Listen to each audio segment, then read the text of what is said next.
हिँडेको कति ढिलो हिँडेको ट्रेन आमामामा यो त कथा हिँडेको जस्तो लाग्यो ट्रेन त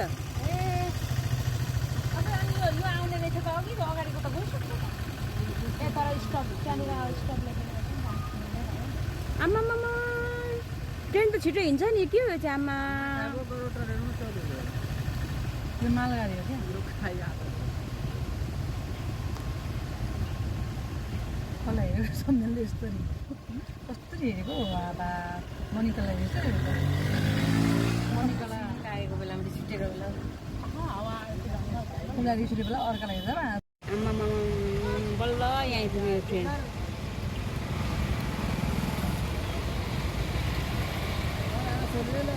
भारतीय रेल आमामामा